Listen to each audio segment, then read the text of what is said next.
I was studying at UQ, I had the opportunity to participate in a whole range of activities in addition to my actual academic studies. And the one that really influenced me the most was debating, and the opportunity to travel around the world talking to people about ideas and things that we were really passionate about, but also learning that your perspective on an issue wasn't always the right perspective, and that you had to actually consider what other people were thinking, how other people were thinking. And in the work that I now do, I often use a lot of those strategies to try and think, what's the opposing view here? What could someone say that's critical of this idea? And I think that's really helped me throughout my career. Learning about gender and politics at UQ as a Rotary Peace Fellow has been hugely important for my engagement in the area of gender-based violence. Now, obviously, I come from a practitioner background. I've spent several years in the field, in conflict-affected countries, most recently in Lebanon, in Central African Republic, in South Sudan, in Liberia. And in emergency contexts, it's a high-pressure environment. It's fast-paced.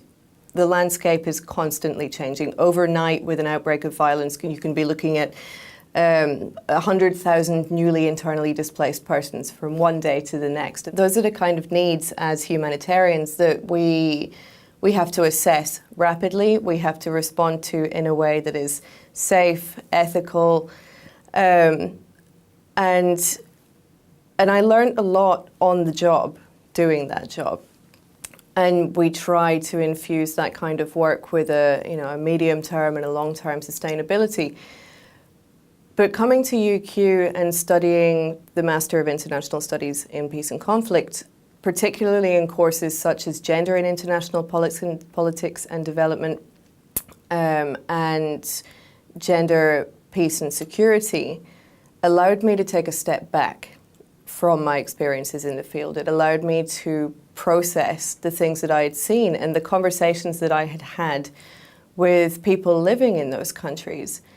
And most importantly, it gave me a framework of analysis through which to understand those things. So being able to take those experiences and fit them into a larger picture was extremely important in being able to identify how theories of change can filter down or filter up from the individual level to the community level to the state level to the global level, and how all of those things were connected.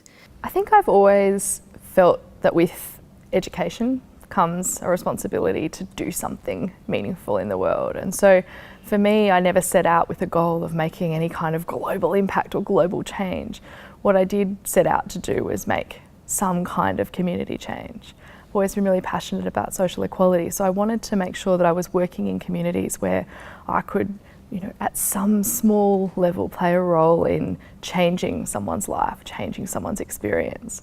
And I guess what I've learned over the years has been that you have lots of opportunities to do that, whether it's mentoring another woman coming through our organisation, whether it's delivering funding to a program that desperately needs it, or whether it's having a conversation at the highest levels in the business community or the government that might shift someone's attitude about gender equality even slightly. I think you can't underestimate the power that those conversations can have in the longer term.